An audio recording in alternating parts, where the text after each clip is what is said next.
All right.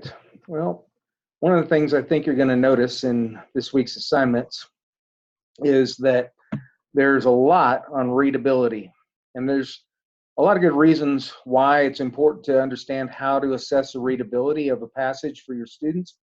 One is because I think as educators, sometimes we overlook the obvious, if you will.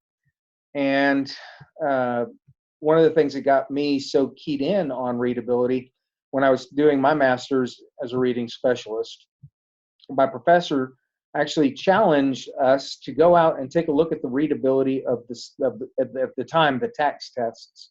So I wanted to show you real quick how to do a very quick readability on something. If you have Microsoft Word, you have a readability tool available to you that's pretty easy to use, and I'll show you how you can do that very quickly with text that you already have. You also have the ability to do this for some of the assignments that you're going to be given this week. So let's start, first of all, by showing how to get readability. I'm going to share my screen with you. Let me get to that real quick. And I'm just going to go to a Word document real quick. This actually is from the STAR release test from 2016. I'll show you how I got that in just a minute. But if you go to up here to the Start button or the Windows button, and go over here to where it says Word Options, and under that, if you go to where it says Proofing, and then there, if you'll go to where it says Show Readability Statistics right here, and make sure that that box is checked. When you do that and then hit OK, anytime you run spell checker on any text, it will also give you the Fleisch-Kincaid readability statistics for that text. Now let me show you also how I went and got the STAR tests. If you go to the TEA website, right here, let me make sure I'm sharing this with you. So I'm going to stop sharing for a minute and then share again to make sure that you're seeing what I'm seeing. Maybe. There we go. There we go. All right. Now you should be seeing what I'm seeing. I'm on the TEA website screen here, and I Googled the STAR release test. That got me to this screen. And if you go over here, right here to STAR release tests, it will take you to this screen. And then I took the third grade reading test from 2016, which then took me to this screen. And this is the 2016 reading test for grade 3. Then what I did was I went in to the first passage,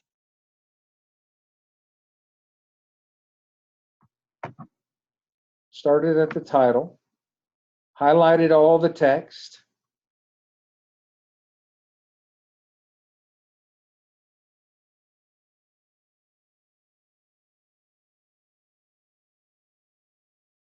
takes a second here,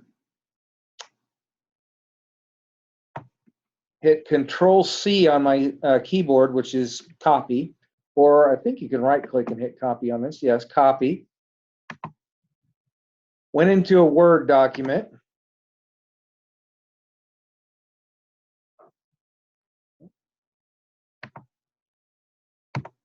And then this is the Word document I went into right here. Again, I'm going to stop sharing and start sharing again just to make sure. And then I cleaned up the passage. I'm not going to copy and paste it because I've already done the cleaning up. But I cleaned up the passage by taking all the numbers out and any of the line breaks. Sometimes it says page numbers that were on the actual pages of the STAR test. I took those out. So basically the text that the student has to read. Now if I go up here to review and do the check spelling and grammar, check. You look down here at the bottom, see where it says Fleisch-Kincaid reading, the reading ease is 90.1. The grade level is 2.6. And for a third grade test, that's actually below level. Now you'd think, well, they should all be somewhere in that range between 2.6 and like 4.2 or 3. And so this first one is actually at a pretty low level of text. What I'm going to do is I'm going to open up one at a time the other passages that were in the 2016 third grade. Let me go to the second passage right here. This is not the second. Here's a second passage right here. And let me run spelling on that one and see what we have there. Review, spelling and grammar. Now look at that. The Fleisch-Kincaid reading level for this passage is 6.2.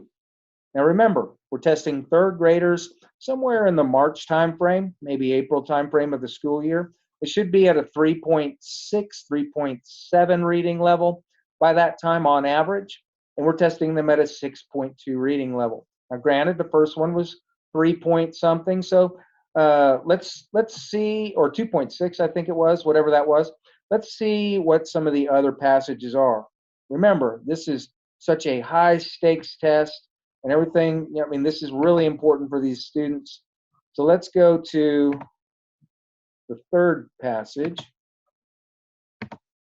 Never say never. And we'll run the spell check on that one. Whoa, 6.5. So now we start off with a really easy one. Now we're jumping up to 6.2. Now we're up to 6.5. Let's take a look at the fourth passage of that STAR test year, 2016. Remember, this is last year's test. We're going to look at passage 4. It was a short poem, actually.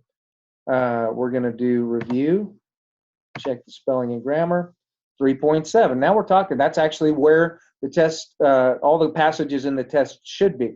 So we started out 2.6, then we went up to 6.2, 6.7. Now we're at 3.7. This is where the test should be. Let's take a look at the last passage, passage 5. It is the last passage that they gave on the release test. Let's see where we are with passage 5. Check the spelling and grammar. 7.2. Now we're testing third graders almost into the fourth grade at a 7th grade reading level. Now, you might think, well, maybe that was just that year. Here's something I challenge you to do. Whatever grade you're teaching, go do this, especially when parents get so wrapped around the axle about, and I'm going to stop sharing here just a second. Especially when parents get so wrapped around the axle, sometimes administrators get so wrapped around the axle sometimes about the STAR test results. You can let parents know, hey, I did the readability on the STAR test last year's release test, and guess what I found out? We're testing them at 4 grade levels above where we should be testing them that year. So if your child did pass, that's actually pretty amazing. That means that they learned enough to comprehend a test that was written 4 grade levels above their reading level. Now, what's the 6th grade test look like? What's the 7th grade test look like? I don't know. I didn't do all the readability on that. What I know is if the 3rd grade test looks like that, I would imagine that the other tests are written in a similar fashion, probably way above grade level by people who aren't actually worried about educating, but more about the political side of what we do in education. Now, that's one application of readability, but it's an interesting one. How many of you have done that with your with the release test for your grade level that you teach? For that matter, now, especially if you're in special ed, you know that I think the pendulum is swinging back, but for a couple of years there, we were making all students take the grade level test, including special needs students. That's ridiculous. We know that in order to qualify, they had to be at least a couple grade levels behind grade level to qualify for special ed. And now we're going to have them take a test that's written 4 grade levels above their grade level when they're 2 grade levels behind. For a special ed student, now we're talking 6 grade levels or more difference in the readability score for that student.